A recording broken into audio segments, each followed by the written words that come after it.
Hello, good evening, नमस्कार, आदाब। मेरा नाम है आरजे राज। आप देख रहे हैं 405th episode of Nagpur's most happening Facebook live show राज की बात।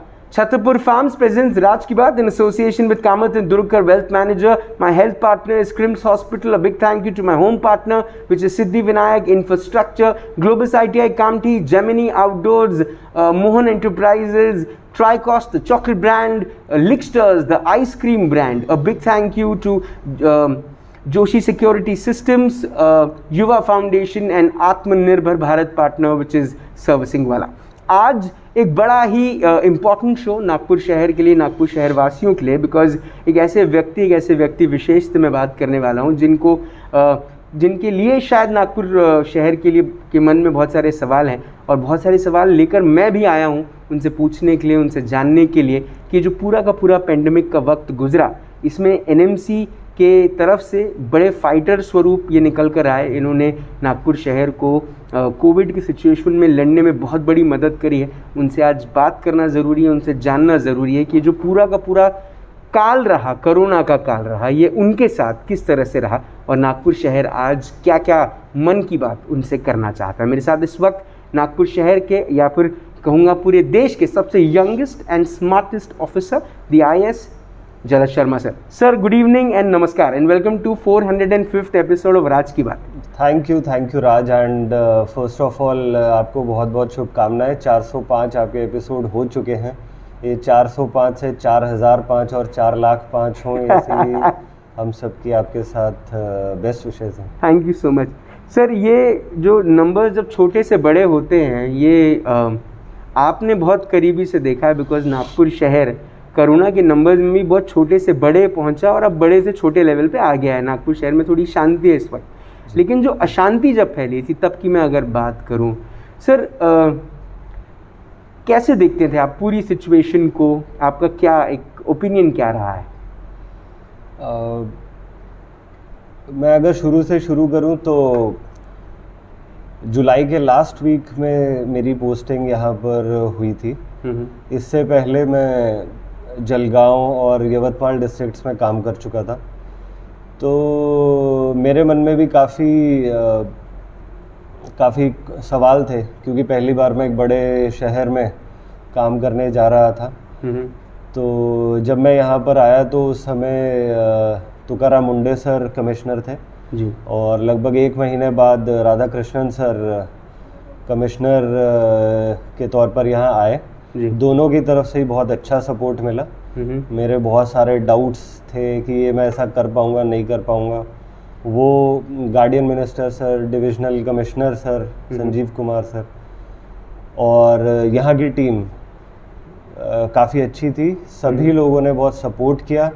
जो मुझे रिस्पॉन्सिबिलिटीज़ दी गई वो भी काफ़ी अहम थी और शायद मुझ पर विश्वास रखकर सभी ने दिया। और थैंकफुली जब हम अब कोरोना के सेकेंड वेव से जब हम नीचे आ रहे हैं, तो अगर हम पीछे देखेंगे तो चीज़ें बहुत अलग दिखेंगी। जब हम उस समय काम कर रहे थे, हर रोज़ जब 24/7 काम चल रहा था, उस समय उस चीज़ को देखना कि आगे इसके लिए क्या सवाल आएंगे, ये इसका समय नहीं मिलता है उस समय।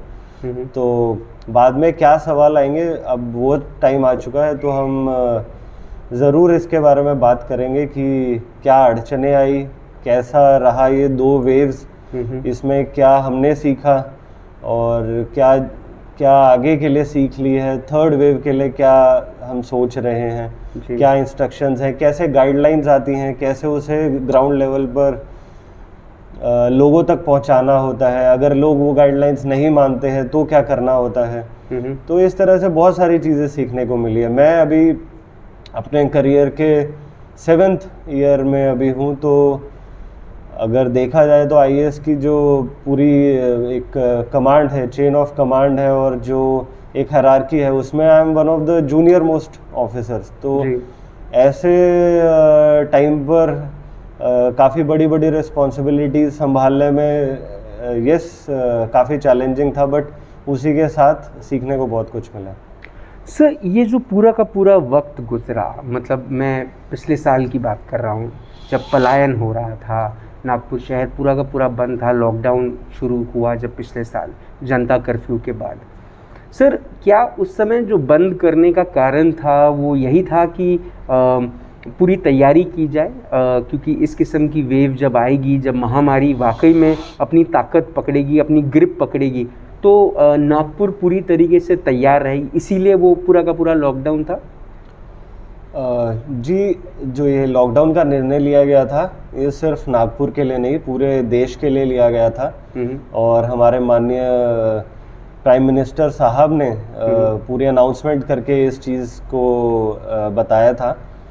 इसका रीज़न ये था कि जब मार्च महीने से जब इंडिया के अंदर जी इसके केसेस मिलने लगे, कोविड-19 के केसेस मिलने लगे, तो जो प्रोटोकॉल हैं और जो अभी तक सीखा गया इन्फेक्शियस डिजीजेज में, उसमें ये बताया गया था कि इसको कंटेन करने के लिए जो स्ट्रैटेजीज करनी पड़ती हैं, उस स्ट्रैटेजीज के हिसाब से इंडिया की जो पॉपुलेशन है और इंडिया की पॉपुलेशन डेंसिटी है जी, उसके अंदर अगर उसे कारगर तरीके से करना है तो उसके लिए कुछ तैयारियां करनी पड़ेंगी।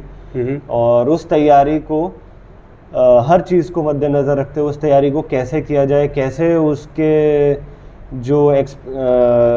जो मेजर्स लिए जाएंगे उसको प्रॉपरली लिए जाने के लिए जो गाइडलाइंस दी जानी चाहिए, प्रिपेयर की जानी चाहिए, जो क्लिनिक हॉस्पिटल का प्रोटोकॉल तैयार किया जाना चाहिए, उस सब को नज़र में रखते हुए ये लॉकडाउन लगाया गया। और उसके बाद लोगों से भी वही एक्सपेक्टेशन थी कि वो भी इसका पूरी तरह से पालन करें, जिससे इस जो पैंडेमिक है, पैंडेमिक सिचुएशन बैड से वर्स ना हो। जी ओके, मैं जितने भी मेरे व्यूअर्स हैं जो सवाल पूछ रहे हैं, मैं आपके सवाल पूछूंगा, कृपया आप अपने सवाल लिख कर भेजिए। मैं आपके सवाल बिल्कुल पूछूंगा, लेकिन कुछ सवाल जो मैं पूछना चाहता हूं पहले मैं वो पूछना चाहता हूं, मैं ऑडियंस सवाल बिल्कुल लूँगा।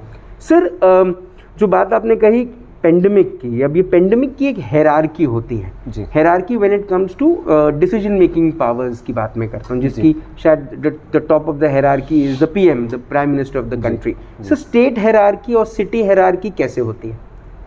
जी, तो सिंस जो इंडिया है और इंडिया का जो गवर्नमेंट सिस्टम है वो एक डेमोक्रेसी पर है, तो यहाँ पर जो पब्लिक रिप्रेजेंटेटिव्स होते हैं they are given the command.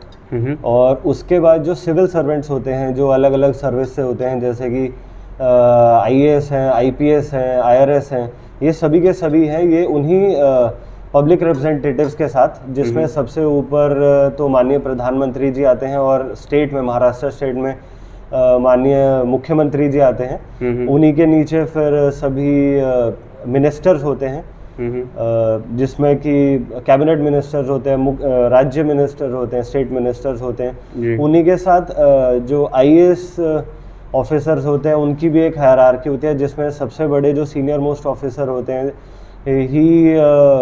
he works as the chief secretary. So the senior most civil servant in Maharashtra is the honorable chief secretary sir of Maharashtra state.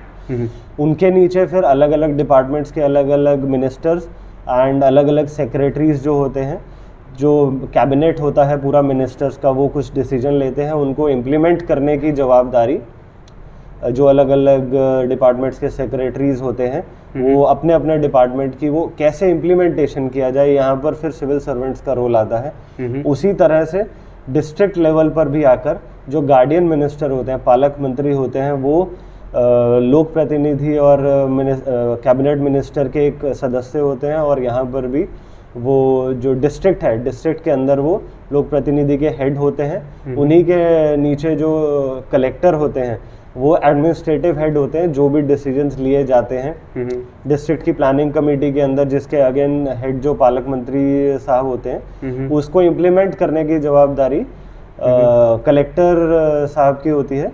और जो रूरल एरिया है उसके कुछ programmes को करने की जवाबदारी CO जिला परिषद देखते हैं। उसी तरह से शहरों में क्योंकि महाराष्ट्र के अंदर शहरीकरण जो अर्बनाइजेशन है वो काफ़ी है, so there are number of municipal corporations, some are small corporations, some are medium corporations in which Nagpur is there, and some are very big corporations like Pune and Mumbai.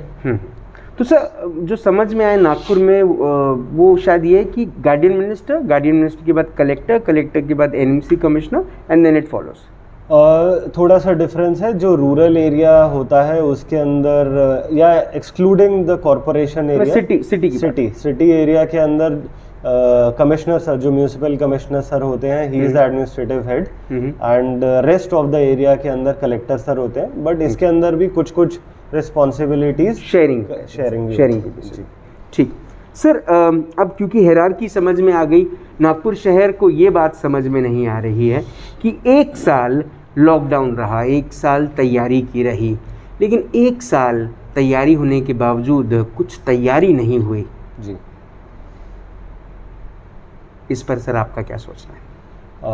देखिए, ये एक बहुत ही subjective question है, क्योंकि तैयारी नहीं हुई का मतलब ये कह सकते हैं कि अगर हम उस जो सिचुएशन आई उससे हम अच्छी तरह लड़ नहीं पाए, तो इस बारे में मैं डिसएग्री करूँगा। क्योंकि ईच एंड एवरी डे, हर एक दिन कॉरपोरेशन, लोक प्रतिनिधि, ऑफिसर्स, कॉरपोरेशन का सबसे नीचे का स्टाफ लड़ रहा था, आज भी लड़ रहे हैं, अभी भी लड़ाई ख़त्म नहीं हुई है। तैयारी जो की गई थी उसी की वजह से एक ऐसा पैंडमिक जो अपनी सेकेंड वेव में लगभग 3 गुना केसेस उसी पैंडमिक में उसी शहर में आ रहे थे, और जब सितंबर में एक दिन पीक पर गया था, उससे 3 गुना केसेस लगभग 1 महीने तक चले थे सेकेंड वेव में।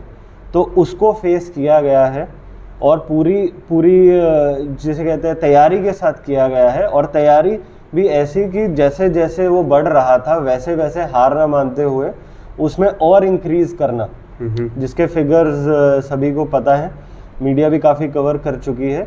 तो करना तो मेरे ख्याल से कुछ तैयारी थी जो पहले की गई थी, कुछ तैयारी थी जो सिचुएशन को देखने के साथ साथ इवॉल्व की गई। ओके सर, मैं अगर सिर्फ तैयारियों की बात करता हूँ सर, जीएमसी में ओवर क्राउडिंग थी, मेयो में ओवर क्राउडिंग थी, जंबो हॉस्पिटल की कोई तैयारी नहीं थी, ऑक्सीजन सिलेंडर्स अवेलेबल नहीं थे, वेंटिलेटर्स तैयार नहीं थे, ऑक्सीजन कॉन्सेंट्रेटर्स की तैयारी नहीं थी। हमारे शहर के 2 नेताओं को अपने आप को इस चीज़ में डालना पड़ा, जो स्टेट और सेंटर के आज स्टेट के ऑपोजिशन के प्रतिनिधि हैं, सेंटर में सेंट्रल मिनिस्टर, उनको इन्वॉल्व करना पड़ा अपने आप को, लोगों से मदद मांगनी पड़ी, तब जाके सिलेंडर ऑक्सीजन इस शहर को पहुंचा है। आपको दुख नहीं होता सर इस बात को देखकर कि एनएमसी कहीं ना कहीं इस बात को लेकर तैयार ही नहीं थी कि ऑक्सीजन इतना लगेगा? देखिए, अब सिंस आप और मैं ही है इस इंटरव्यू में, तो I will remove my mask, I think उससे बेटर वर्डिंग्स आएगी जी। तो हम सोशल डिस्टेंसिंग तो कर ही रहे हैं। बिल्कुल जी। तो आपकी बात अगर इस तरीके से देखी जाए कि तैयारी नहीं थी, तो जैसा कि मैंने बताया कि हम लोगों ने, अगर आप पूरे इंडिया का और कवरेज देखेंगे या फिर आप पूरे इंडिया में कैसे फेस किया गया देखेंगे, तो एक्चुअली आई वुड से कि नागपुर इसकी प्रमोशन ना करते हुए भी has dealt with the pandemic in one of the best ways. Definitely. I can proudly say that because I have been a part of this. Yes, so even though मतलब कहने में ज़रूर ऐसा लगे और इसकी कवरेज शायद ऐसे की गई हो कि हम लोग शायद इससे तैयारी नहीं कर पाए, बट अगर आप इंडिया में सिचुएशन देखेंगे, बॉम्बे, नागपुर, पुणे ऐसी शहरों में एंटीसिपेट करते हुए जिस तरह से मैनेज किया गया है, इनफैक्ट पूरे महाराष्ट्र में जिस तरह से मैनेज किया गया है, आई वुड लाइक टू से अब उसका असर दिख रहा है। और जब कंपैरिजन किए जा रहे हैं, वैसे तो कंपैरिजन नहीं करना चाहिए बिकॉज एक स्टेट दूसरे स्टेट से कंपेयर करने के लिए नहीं है, ये एक पैंडेमिक सिचुएशन है, हम सभी को फाइट करना है, सभी को कोलैबोरेट करके फाइट करना है। परंतु अगर देखा जाए तो महाराष्ट्र में और महाराष्ट्र की जो सिटीज इंक्लूडिंग नागपुर जिसके बारे में बता रहा हूँ, has actually dealt with it in one of the best ways in the country. हमारे पास कभी ऐसी सिचुएशन नहीं आई कि एम्बुलेंस के अंदर व्यक्ति वेट कर रहा है बेड के लिए। अगर मेयो के अंदर, जैसा आपने कहा, ओवर क्राउडिंग थी, ओवर क्राउडिंग होते हुए भी वहाँ के डॉक्टर्स ने पेशेंट को कभी बाहर नहीं रुकने दिया। उन्होंने ये तय किया कि हम पेशेंट्स को अंदर लेकर ऑक्सीजन देंगे रादर देन कि वो एम्बुलेंस में बैठा रहे। तो इसीलिए ओवर क्राउडिंग है। ओवर क्राउडिंग करने के वजह से अगर किसी की जान बचती है तो ओवर क्राउडिंग में कोई प्रॉब्लम नहीं। मुझे लगता है कि ज़्यादा ज़रूरी है कि जितनी लिमिटेड फैसिलिटीज़ हैं उसमें इसके अंदर थोड़ा कष्ट लगेगा, बट उस वजह से इतने लोगों की जान बची है जो नहीं तो एम्बुलेंस में अपनी जान खो सकते थे। तो उस सब की परवाह ना करते हुए, इस चीज़ की परवाह ना करते हुए कि हो सकता है कि इसकी फ़ोटो कल आए कि एक बेड पर 2 लोग बैठे हैं, बट आप ये देखिए उन दोनों बेड में ऑक्सीजन लगी हुई है, 2 लोगों को ऑक्सीजन दी हुई है।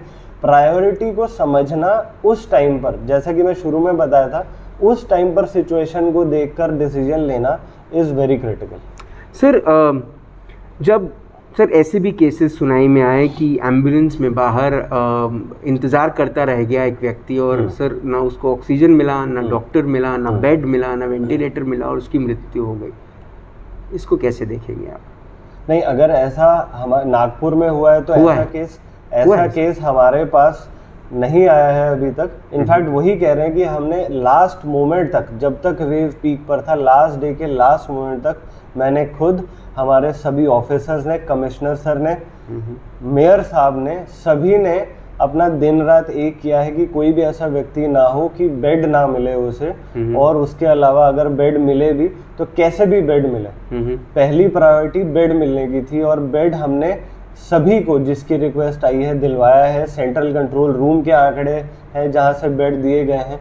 कई हॉस्पिटल्स ने अपने एरिया से बाहर जाकर लोगों को बेड दिए हैं। जीएमसी ने, आईजीएमसी ने, गवर्नमेंट हॉस्पिटल्स ने भी उसके लिए अपनी कैपेसिटी से ज़्यादा बेड करें।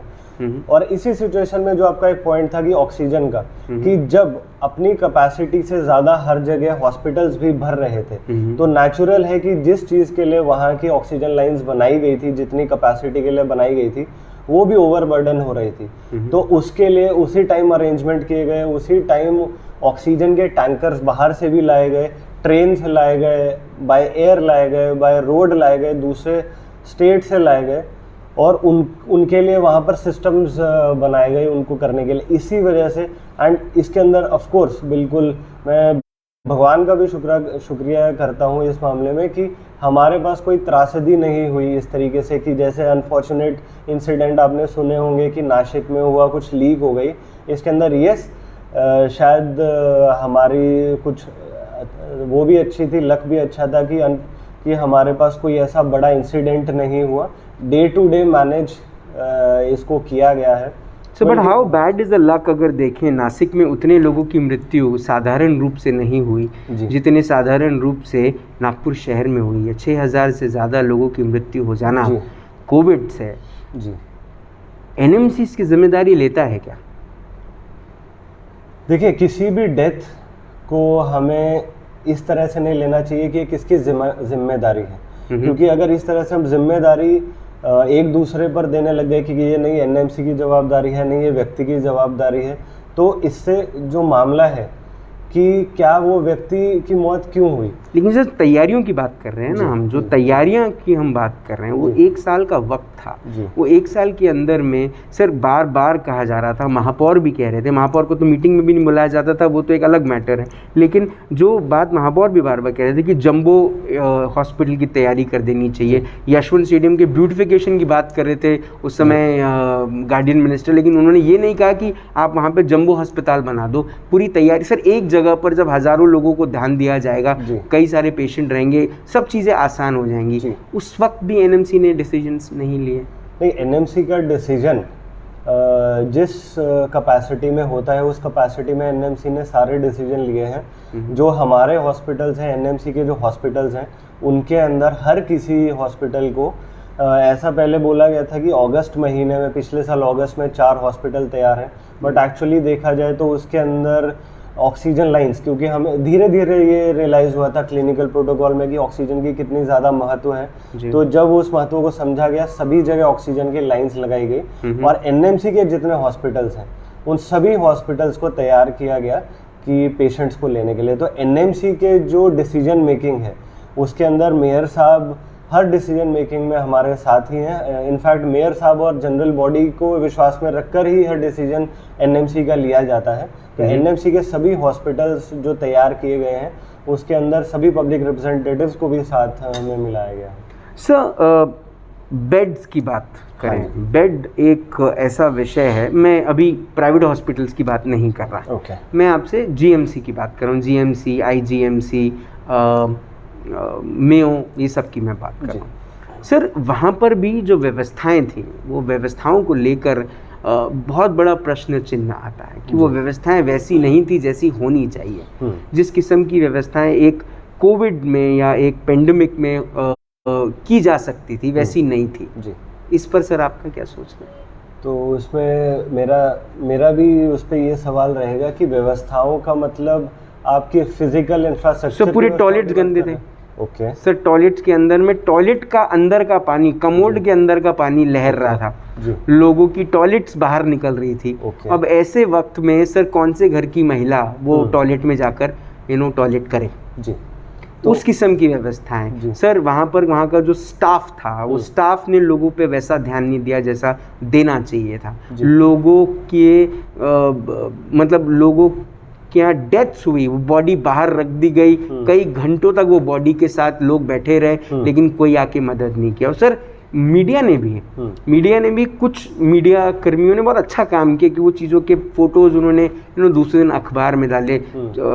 कोशिश ये नहीं थी कि चटपटा मसाला मिला उनको, लेकिन ये भी कोशिश थी कि लोगों तक बात पहुंचे कि भाई इस किस्म की चीज़ें भी हो रही हैं। देखिए साहब, एक रिक्शा वाला जिसको कोविड हो गया, वो जाता है जीएमसी, उसको वहाँ पर बेड नहीं मिलता है और वो रिक्शे में बाहर आकर मर जाता है।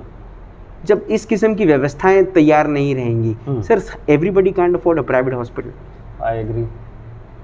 तो जब जीएमसी की अगर हम सबसे पहले बात करते हैं, हमारे पास 3 हॉस्पिटल हैं, जीएमसी, आईजीएमसी और एम्स। इन सभी हॉस्पिटल्स के अंदर जो तैयारियां हैं, जो इनके ऑपरेशन वार्ड्स हैं और ये जो कोविड के वार्ड्स हैं, वो नॉर्मल टाइम पर अलग अलग बीमारियों के लिए वार्ड्स हुआ करते थे जी। वो जो स्ट्रक्चर्स हैं, वो सभी स्ट्रक्चर्स बनाए गए थे, कुछ स्ट्रक्चर 20 साल पहले बनाए गए थे, कुछ स्ट्रक्चर 30 साल पहले बनाए गए थे।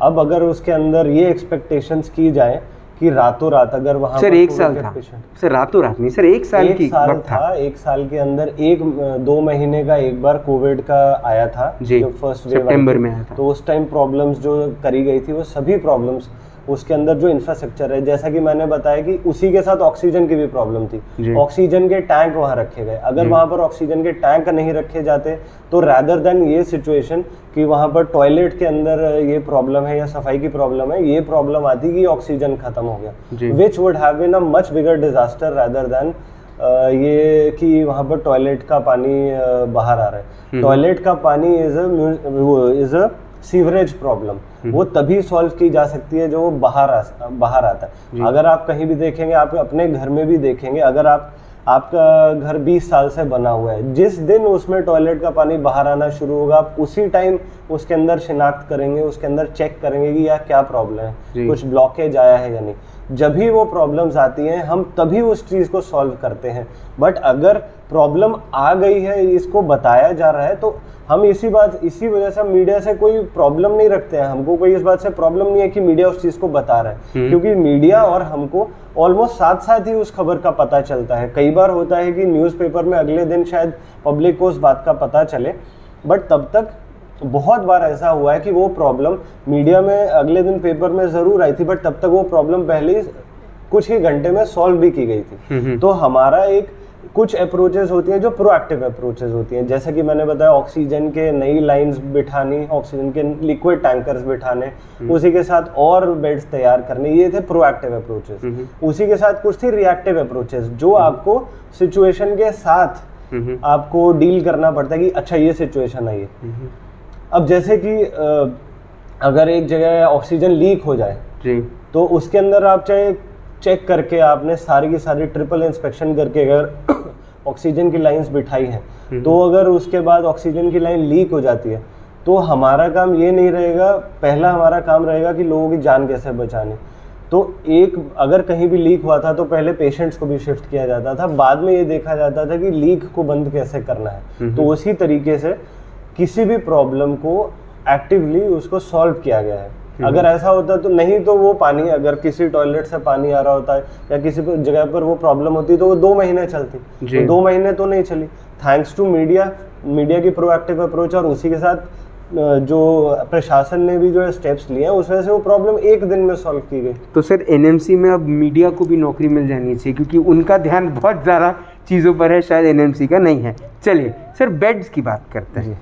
सर प्राइवेट हॉस्पिटल की पहले मैं बात करता हूँ। सर प्राइवेट हॉस्पिटल ने लोगों के घर बिकवा दिए, लोगों की कारें बिकवा दी, लोगों की ज्वेलरी बिकवा दी, लोगों के सेविंग्स बिकवा दिए। सर एनएमसी को क्यों दया नहीं आई, क्यों गुस्सा नहीं आया डॉक्टर्स पे, क्यों गुस्सा नहीं आया प्राइवेट हॉस्पिटल्स पे? देखिए अगेन आप जो ये प्रश्न को जिस टोन में पूछ रहे हैं उस टोन में अगर मैं as a person, as a civil servant और उससे ज़्यादा एक मिडिल क्लास का जो पर्सन मैं खुद हूँ, उस तरह से अगर मैं इसका आंसर दूँ तो मुझे भी इस बात पे बहुत गुस्सा है जी। और इस जो कॉस्ट है इस बीमारी के ट्रीटमेंट का वो बहुत ज़्यादा है। एक इंजेक्शन इसके अंदर अगर हम बिल्कुल माइन्यूट पर जाएं, क्यों एक इंजेक्शन, आप इस तरह से कहना जा रहे हैं कि अगर एक इंजेक्शन 40,000 का है तो उसमें मुझे क्यों नहीं गुस्सा आया, बट एक इंजेक्शन अगर 40,000 का या एक रेमडेसिविर 3,000 की है, 4,000 की है, तो मुझे भी उसके ऊपर प्रॉब्लम है। मतलब as a citizen of the country I also have a problem, but some things are belonging to the market के अंदर अगर उसका चाहे एनएमसी अगर उसको प्रोक्योर कर रही है, खरीद रही है, या बॉम्बे की कॉरपोरेशन खरीद रही है उन चीज़ों को या उन ट्रीटमेंट्स को, उन मेडिकेशंस को, लिक्विड ऑक्सीजन को, इस सभी का जो कॉस्ट है वो जब बेयर करके एक टोटल आता है तो वो अनफॉर्चुनेटली बहुत ज़्यादा आता है। मैं इस मामले में एक थैंक्स टू यू मैं एक चीज़ और सभी को बताना चाहूँगा, specially the young people of this city, कि देखिए ऐसा प्राइमा फेसी लगता है कि प्राइवेट हॉस्पिटल्स के अंदर इतना बिल आया है, और जब हम ये कंपैरिजन कर रहे होते हैं या जब हम इस टाइप का एक कंक्लूजन निकालते हैं तो उसमें हमें ये देखना चाहिए कि गवर्नमेंट हॉस्पिटल्स जो हैं क्या वहाँ पर इलाज फ्री में हुआ है? रियली नहीं हुआ है, नहीं हुआ फ्री में।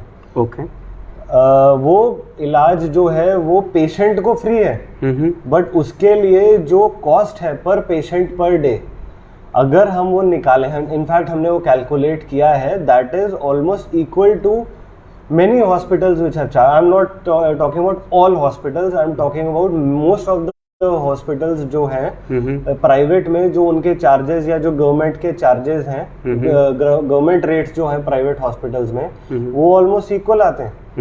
गवर्नमेंट को भी वही कॉस्ट बेयर करना पड़ता है पर पेशेंट। तो सर गवर्नमेंट को इतने सालों से जो लोगों ने टैक्स भरा है जी, तो कहीं ना कहीं तो गवर्नमेंट की जिम्मेदारी होती है कि गवर्नमेंट अपनी जिम्मेदारी निभाए। तो कहीं ना कहीं क्या ये बात है कि गवर्नमेंट असफल रही अपने? बिल्कुल भी नहीं, क्योंकि गवर्नमेंट के पास जो टैक्स की मनी है उसको कैसे यूज किया जा रहा है, गवर्नमेंट उसके लिए पूरा का पूरा अपना पब्लिक डोमेन में डालती है कि कैसे टैक्स पेयर, कैसे बजट बनता है वो, क्योंकि बजट जो बनता है वो टैक्स के पैसों से ही, जो टैक्स पेयर की मनी है उससे ही बनाया जाता है, उसको कैसे कैसे यूज किया जा रहा है। तो ठीक है, ये गवर्नमेंट और जो गवर्नमेंट हॉस्पिटल है ये इनके बीच की बात है, क्या कॉस्टिंग आ रही है वो गवर्नमेंट को पता है। मैं इस पॉइंट को इसलिए बताना चाहता था क्योंकि अगर हम इसको सिर्फ वन साइडेड देखें कि प्राइवेट हॉस्पिटल के अंदर इतना बिल आया है जी, अगर गवर्नमेंट हॉस्पिटल के अंदर भी पर आइटम या उस तरह से कॉस्ट किया जाता और वो किसी पर्सन को बेयर करना पड़ता, तो मुझे प्राइमा फेसी ऐसा नहीं लगता है कि बहुत कुछ बिल्स जो हैं, यस उनके अंदर कंप्लेंट करने की ज़रूरत भी है, कंप्लेंट्स मिली भी है, उन पर एक्शन भी कर रहे हैं, बट ओवरऑल जो एवरेज में देखा जाए जो बिल आया है वो मुझे नहीं लगता कि गवर्नमेंट में वो कुछ कम आता। सर हमारे अब मैं पब्लिक सवाल हमारे व्यूअर्स के सवाल लेना चाहूँगा। एक सवाल आया है अमेय विश्वरूप का, वो पूछते हैं कि आपने 13 हॉस्पिटल्स को नोटिस भेजे थे जी सर, उसका क्या हुआ? 13 हॉस्पिटल्स को जब हमने नोटिस भेजे थे तो उसके बाद उनमें से सभी हॉस्पिटल्स का रिप्लाई आया है। कुछ हॉस्पिटल्स हैं जिनका ये रिप्लाई आया है कि जो पेशेंट था जिसकी कंप्लेंट आई थी और हमने उसके लिए उसको नोटिस भेजे थे, वो पेशेंट जो थे वो 20% कैटेगरी में थे। सिंस अब कैटेगरी की बात हो रही है तो 5 मिनट में इस पर भी बताऊंगा। गवर्नमेंट ऑफ महाराष्ट्र ने 31 अगस्त को एक नोटिफिकेशन निकाला था। उस नोटिफिकेशन से पहले भी 2 नोटिफिकेशन आ चुके थे जिनको मॉडिफाई करके एक फाइनल नोटिफिकेशन 31 अगस्त को आया था। उसमें ऐसा बताया गया था कि हर हॉस्पिटल के अंदर 80% ऑफ प्राइवेट हॉस्पिटल में जो 80% of total operational bed capacity, अगर किसी हॉस्पिटल के अंदर 60 बेड ऑपरेशनल है तो उसमें से 80% बेड्स जो हैं उन पर ये जो दिए गए थे चार्जेस उसी नोटिफिकेशन में वो चार्ज किए जाएंगे, जिसमें कुछ इंक्लूजन्स होंगी, कुछ एक्सक्लूजन्स होंगी, उनके लिए अलग से उनके चार्जेस अलग से कैलकुलेट किए जाएंगे। और जो 20% ऑफ द बेड्स हैं उनके जो चार्जेस हैं वो हॉस्पिटल खुद सेट करेंगे, जो उनके रैक रेट्स होते हैं उस पर वो सेट करेंगे। उसी हिसाब से नागपुर के अंदर भी इस सिस्टम को हमने इम्प्लीमेंट किया। तो उसके अंदर जो 20% की कैटेगरी है, 20% की कैटेगरी के अंदर जो प्राइवेट हॉस्पिटल्स हैं, जब हमारी उनसे अलग अलग टाइम पर बात हुई है और इनफैक्ट अभी भी कमिश्नर साहब की उनसे मीटिंग हुई थी जिसके अंदर अभी हमने बहुत सारी डिटेल्स हॉस्पिटल से मांगी हैं, क्योंकि जब उनको पूरी तरह से चेक करना है और जो इंडिविजुअल कंप्लेंट्स हैं उनको सॉल्व करने के लिए जो हमें इंफॉर्मेशन चाहिए काफ़ी डिटेल्स में वो हमने मांगी है। तो उस समय और हॉस्पिटल्स को जब हम शुरू करवा रहे थे उस समय भी जो प्राइवेट हॉस्पिटल्स की जो एप्रीहेंशंस हैं, जो उनके डाउट्स थे वो ये थे कि सर भी हम लोगों को अलग तरह से कॉस्ट बेयर करना पड़ता है, हमारा जो स्टाफ है उसकी इंश्योरेंस, इस तरह के उनके काफ़ी सारे अलग इश्यूज थे जो हमने गवर्नमेंट को जो उनके डाउट्स थे कि इस नोटिफिकेशन में ये कवर नहीं होता है, प्राइवेट हॉस्पिटल को नहीं देखा जाता है, तो हमने वो गवर्नमेंट को फॉरवर्ड किए कि आप इसके ऊपर डिसीजन लीजिए। तो जो 20% ऑफ द बेड्स हैं उसके ऊपर कंप्लेंट्स ज़्यादा आती हैं। उसके ऊपर कंप्लेंट्स इसीलिए आती हैं क्योंकि हॉस्पिटल उसमें अपने रेट्स लगाते हैं। उसके अंदर वो बेड के चार्जेस, ऑक्सीजन के चार्जेस, ऐसे ऐसे करके आइटम वाइज चार्जेस लगाते हैं। ऑन द अदर हैंड जो 80% बेड्स हैं उसके अंदर देर आर ओनली 3 और 4 थिंग्स विच आर चार्ज, जिसके अंदर 80% जो बेड के चार्जेस हैं उसमें कुछ बेसिक टेस्ट होते हैं, उसके साथ साथ कुछ बेसिक इन्वेस्टिगेशंस और कुछ बेसिक मेडिसिन। उसके अलावा जो कोविड से रिलेटेड जो हाई एंड ड्रग्स हैं जिसमें फैविपिराविर है, रेमडेसिविर है, टोसिलिजुमैब है, हायर एंटीबायोटिक्स हैं, वो सारे अलग से चार्जेबल हैं। और इन्वेस्टिगेशंस जो हायर इन्वेस्टिगेशंस होती हैं वो भी चार्जेबल हैं। उसमें से कुछ इन्वेस्टिगेशंस के गवर्नमेंट ने रेट कैप किए हैं, जैसे HRCT के रेट्स गवर्नमेंट ने कैप किए हैं। तो इस तरह से 80% का बिल है वो जनरली अगर 2 लोगों का सेम स्टे और सेम ट्रीटमेंट लिया जाए, फॉर एग्जांपल लिया जाए, तो उसके अंदर नेचुरली जो 20% वाला बिल है वो हायर दिखता है और जो 80% वाला बिल है वो कम दिखता है। इस वजह से लोगों के अंदर थोड़ी ये डाउट्स क्रिएट होते हैं कि हम लोगों ने सेम तरीके का ट्रीटमेंट लिया है एक ही हॉस्पिटल में एक ही ड्यूरेशन के लिए, तो इसका बिल कम और मेरा बिल ज़्यादा क्यों। तो उसके अंदर जब हम और डिटेल में चेक करते हैं तो वो पेशेंट का 20% कैटेगरी निकलती है। ठीक सर, 20% कैटेगरी के बारे में बात करते हैं। 80% के बारे में मैं अभी नहीं कर रहा, क्योंकि सर हुआ ये है कि मैक्सिमम हॉस्पिटल्स ने 80% को देखा नहीं है और मैक्सिमम सिर्फ 20% पे उनका कॉन्सेंट्रेशन रहा है फॉर ऑब्वियस रीजंस। एंड वो रीजंस यही थे कि सर उनको भी अपनी बिल्डिंग बड़ी अच्छी करनी थी, उनको भी अपना मनी स्टैंडर्ड हाई करना था, ये लोग ऐसा कहते हैं। सर 20% बिलिंग की अगर हम बात करें, है ना सर, तो बिलिंग के अंदर में एक हॉस्पिटल, कुणाल मौर्य कहते हैं जो इस वक्त देख रहे हैं, कहते हैं किंग्सवे हॉस्पिटल में ICU यूनिट का रेट 16,000 पर डे और उसके बाद भी ऑक्सीजन के चार्जेस अलग से क्यों ले रहे हैं। एक ये सवाल। दूसरा सवाल सर ये कि सर PPE किट, ये मेरे व्यूअर्स में से किसी ने पूछा नहीं लेकिन मैं ज़रूर पूछना चाहता हूँ आपसे कि PPE किट एक नर्स, एक डॉक्टर एक बार पहनते हैं, पूरे पेशेंट्स को देखते हैं और चले जाते हैं, फिर उनका राउंड होता है शाम को और वो शाम को एक बार किट पहनते हैं। सर 10 दिन का बिल आता है, मेरे पास बिल तक है, वो 10 दिन का बिल आता है, वो बिल में 16 PPE किट की बिलिंग होती है और वो 16 PPE किट में सर एक PPE किट अगर आप स्टोर से खरीदने के लिए जाए, मेडिकल स्टोर से, तो 400 रुपए की मिलती है, लेकिन वही डॉक्टर ने उनको 1200 रुपए पर PPE किट चार्ज किया। हॉस्पिटल ने 1200 रुपये पर पीपी किट। जी, तो इसके अंदर भी गवर्नमेंट की गाइडलाइंस बहुत क्लियर है। देखिए इसके अंदर मैं ये बताना चाहूँगा कि जो गवर्नमेंट ऑफ महाराष्ट्र की अच्छा सर, एक और चीज़ उसमें जब आप थोड़ा सा, क्योंकि व्यक्ति जो बिल पे करने वाला है वो थोड़ा पढ़ा लिखा है, जब वो चिल्ला चिल्ली करता है तो उसका बिल जो है वो 6000 रुपये हो जाता है पीपी किट का। तो इसमें सर गवर्नमेंट की कोई गाइडलाइंस काम नहीं आ रही है, क्योंकि अगर गाइडलाइंस स्ट्रिक्ट होती तो वो 16,000 रुपये का जो बिल था वो सर 6000 रुपये नहीं होता। ओके, तो ये जो 12,000 रुपये से 6,000 हुआ है, अगेन ये तभी हो सकता है कि अगर उस बिल को हमारे लोगों ने चेक किया हो, अगर वो 80% का हो, और अगर वो 20% का हो, तो अगर hospital is ready to give a discount that is totally between the hospital and the patient. Sir doctor ने और हॉस्पिटल ने कोई डिस्काउंट नहीं दिया। जब लोगों की आवाज़ बढ़ी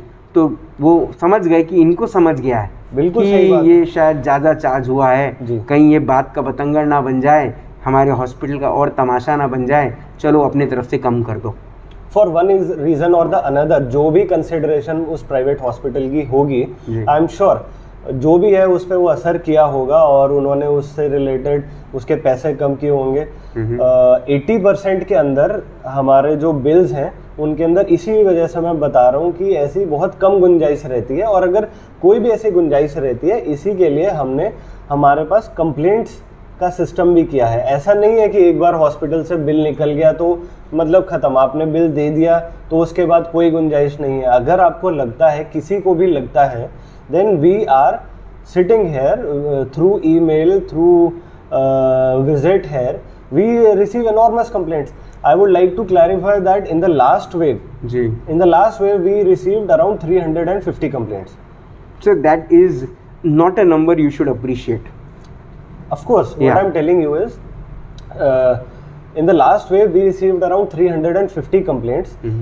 We had much lesser number of patients that time, much lesser number of hospitals that time. Almost that time we had around 65 hospitals, private hospitals. Right now we have more than 150 hospitals, so 2.5 times 2.5 गुना hospitals की संख्या बढ़ी है जी। उसके बावजूद पिछली बार जो हमारे पास कंप्लेंट्स थी वो 350 कंप्लेंट्स के आसपास आई थी, जो हमने सभी सॉल्व करी। कुछ थोड़ी जल्दी हुई, 2 दिन में हुई, कुछ को टाइम लगा, कुछ आंसर्स बुलाने में, कुछ चीज़ों को चेक करने में, कुछ चीज़ों की डिटेल में जाने में, because since it is a very sensitive matter और पैसे फाइनेंशियल मैटर है, तो इसके अंदर बिना पूरी की पूरी कॉन्फिडेंस हुए, पूरी की पूरी जानकारी लिए बिना स्ट्रेट अवे ऐसा ऑर्डर दे देना या फिर स्ट्रेट अवे मना कर देना कि इसमें कुछ कोई रिफंड नहीं मिल सकता, या स्ट्रेट अवे ये कह देना नहीं 1 लाख रुपए रिफंड है, ऐसा करने से is a very sensitive matter. तो उसके अंदर चेक किया गया, कुछ में टाइम भी लगा, बट हमने सभी प्रॉब्लम्स को एक एक करके सॉल्व किया। This time till now we have 150 hospitals, यानी लगभग 2.5 गुना हॉस्पिटल्स, लगभग 4 गुना patients compare to last time, and this time we have 100 complaints till now. So you can see, I'm not saying, as you mentioned, 350 is not a good thing to know कि इतनी complaints I, but if we compare it this time with 100 complaints, so you can see that things have improved. I mean, maybe the systems have improved. I would say maybe the private hospitals have evolved, or maybe they have done something which we need to find out, for जिसके लिए हमने और उनकी details मंगवाई हैं। Sir Monty पिल्लारे जो हमारे एक और चीज़ मैं क्लैरिफाई करना चाहूँगा, तो उसके अंदर जो हमने सारी कंप्लेंट्स सॉल्व करी और जो अभी कंप्लेंट्स आई हैं उसके अंदर यही डिफरेंस अभी दिख रहा है कि अभी की कंप्लेंट्स हैं वो 20% से रिलेटेड ज़्यादा है, and we take each and every complaint seriously. इसी वजह से जो उसके अंदर टाइम लग रहा है जी, सिंस अभी वो पेशेंट निकल चुका है, it is a very sensitive matter, तो उस चीज़ कंप्लेंट को सॉल्व करने के लिए हमें लोगों की तरफ से भी कोऑपरेशन चाहिए। हमारे पास कई कंप्लेंट्स आती हैं जो बहुत ही वेग नेचर की कंप्लेंट्स होती हैं, जिसके अंदर ये लिखा होता है कि मैं इस दिन से इस दिन तक पेशेंट इस हॉस्पिटल में भर्ती था, मुझसे इस दिन के इतने पैसे लिए गए, मुझे लगता है वो पैसे ज़्यादा हैं, मुझे पैसे वापस कराए गए। तो अनलेस एंड अनटिल हम उसके बारे में और थोड़ा चेक करें कि उनकी इन्वेस्टिगेट करना जरूरी है। नहीं तो प्रिंसिपल्स ऑफ नेचुरल जस्टिस को लेकर किसी भी हॉस्पिटल को ये करना एक बहुत ही सीरियस लीगल मैटर हो जाता है, and the hospital can also take legal action against. Definitely sir, मैं आपको बताता हूँ, मैं चाहता हूँ आप सिर्फ दुख सुने अभी, है ना, और उम्मीद करूँगा सर आपसे जो जवाब मिले वो बहुत अच्छा मिले ताकि लोगों के दिलों को राहत मिले। सर मोंटी पिल्लारे देख रहे हैं शो, कहते हैं एक हॉस्पिटल है, मैं हॉस्पिटल का नाम इसलिए नहीं ले रहा हूँ क्योंकि लोग पढ़ रहे हैं, लेकिन मैं चाहता हूँ कि वो हॉस्पिटल पे मतलब अगर सर को लगता है तो सर उस पर कार्रवाई करें। सर एक हॉस्पिटल है जहाँ पर वहाँ पर काम करने वाली शायद जो वर्कर है वो कहती हैं पेशेंट के रिलेटिव को, आज आप पैसे नहीं करेंगे, पैसे पे नहीं करेंगे तो पेशेंट का मेडिसिन बंद करना होगा। तब क्या सोए थे आप? मतलब उनका ऐसा कहना है कि तब कोई हॉस्पिटल ऐसा कहता है क्या? पहले तो ये क्या कि दवाई बंद कर देंगे? नहीं सर, क्या कोई हॉस्पिटल ऐसा कहता है कि हम डेड बॉडी तब तक नहीं देंगे जब तक आप पूरे पैसे नहीं भरेंगे? सर क्या कोई हॉस्पिटल ऐसा कहता है कि 8 दिन रखने के बाद पैसे ले लिया, उसके बाद उन्होंने कहा कि अब आप पैसे दो, नहीं तो भैया हम दवाई भी बंद कर देंगे और अगर तुम्हारा पेशेंट मर गया तो उसकी जिम्मेदारी हम नहीं लेंगे? सर इस किस्म की चीज़ें हैं जब एक या फिर ये कहे कि अगर डॉक्टर से ये पूछा जाए कि आप क्या इंजेक्शन दे रहे हैं, आप क्या दवाई दे रहे हैं, तो वो बोलते हैं अगर आपको ज़्यादा दिमाग चला तो एक काम करो, अपने पेशेंट को लेके जाओ रात के 2 बजे। सर इस किस्म का बिहेवियर जब हॉस्पिटल से आता है, प्राइवेट हॉस्पिटल से आता है, तो एक आम नागरिक ने, जिसका एक परिवार का सदस्य, माँ बाप, भाई बहन, दोस्त यार रिश्तेदार एडमिट है, उसने सर क्या करना चाहिए? तो एक हमदर्द की तरह और एक फ्रेंड की तरह मैं आप लोगों को ये बताना चाहूँगा सर आज हमदर्द और फ्रेंड नहीं चाहिए। आज सर एडमिनिस्ट्रेटर चाहिए और ऐसा व्यक्ति चाहिए जो बताए कि मैं क्या उन पर कदम उठाऊंगा, क्या सख्त कदम, क्या कार्रवाई करूंगा। जी, कोई भी मेडिकल जो एस्टैब्लिशमेंट है, कोई भी डॉक्टर या कोई भी हॉस्पिटल, इसके लिए किसी भी पेशेंट को दबाव नहीं डाल सकता कि अगर आप पैसे नहीं दोगे तो हम आपके पेशेंट के साथ ये कर देंगे या फिर हम आपके पेशेंट को मतलब डिस्चार्ज कर देंगे या फिर हम आपके पेशेंट को दवाई नहीं देंगे या फिर उसका ऑक्सीजन बंद कर देंगे। इस तरह की अगर कोई भी कंप्लेंट होती है, that is a legal offence.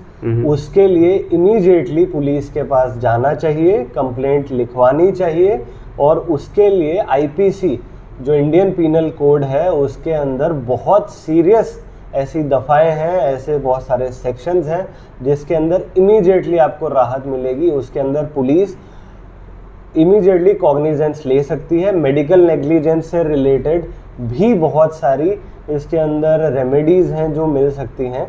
But इस चीज़ पर आप बिलीव बिल्कुल मत कीजिए, कोई भी हॉस्पिटल ऐसा नहीं करेगा। उसकी इंटेंशंस क्या हैं उसको समझिए, ये वो उसके थ्रू क्या करवाना चाहता है, आप पर क्या दबाव डालना चाहता है, उस चीज़ से ऊपर उठिए और कभी भी इस प्रकार के दबाव में मत आइए कि अगर आप पैसे नहीं देंगे तो ये कर देंगे, अगर हम पैसे नहीं देंगे तो वो कर देंगे। इस चीज़ को बहुत सीरियसली समझना ज़रूरी है।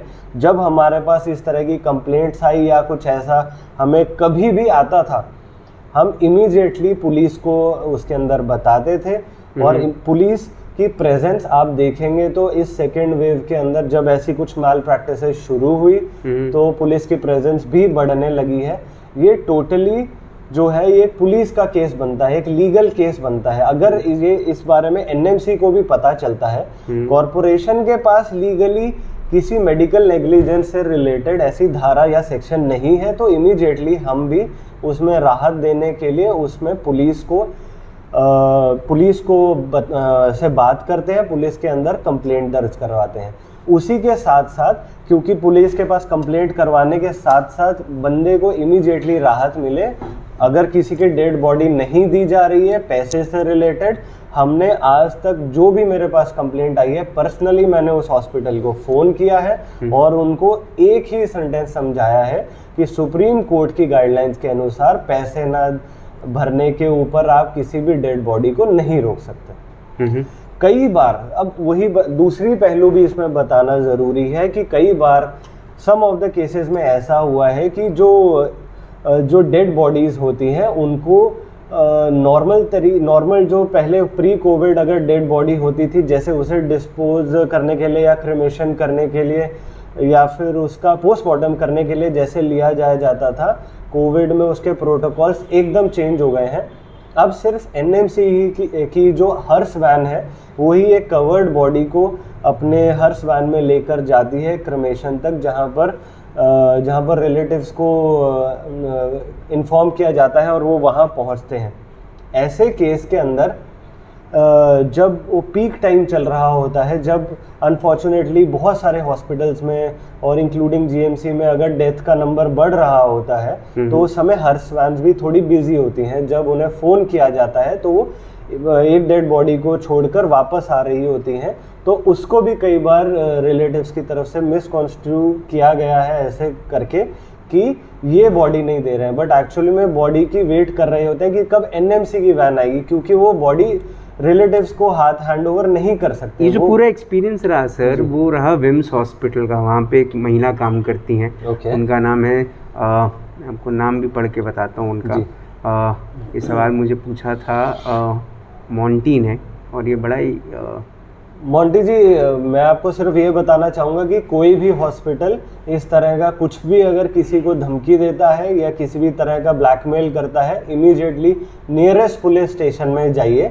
अगर आप हमें भी बताएंगे, कॉरपोरेशन को भी बताएंगे, हम भी इमीडिएटली पुलिस को बताएंगे। सीरीन शेख विम्स हॉस्पिटल में काम करती हैं। उन्होंने ऐसा कहा था कि पेशेंट के रिलेटिव को कि आज आप पैसे नहीं भरेंगे तो आप एक काम करना, आप दवाई बंद कर देंगे तुम्हारे पेशेंट की और फिर लेके चले ना। बाद में जब बोला गया कि भी हम पुलिस को बुलाएंगे तो उन्होंने बोला पुलिस को भी बुला लो। दबंगता देखिए सर प्राइवेट हॉस्पिटल्स की, कि आप पुलिस को भी बुला लो, उनको मैं बताऊंगी, वो भी तुमको यहाँ से निकलवा देंगे। नहीं, अब इंडिविजुअल किसी प्राइवेट हॉस्पिटल के किसी प्राइवेट एम्प्लॉय ने एग्जैक्टली क्या बोला उसके बारे में एनएमसी, क्या सर एनएमसी ओपन है ये सब कंप्लेंट्स के लिए? Yes, we are very open. In fact हमारा जो कॉल सेंटर है, जिसे ये बोला जाता है कि वो सिर्फ बेड अलॉटमेंट के लिए है, बेड अलॉटमेंट की अगर आप फिगर्स देखें, जो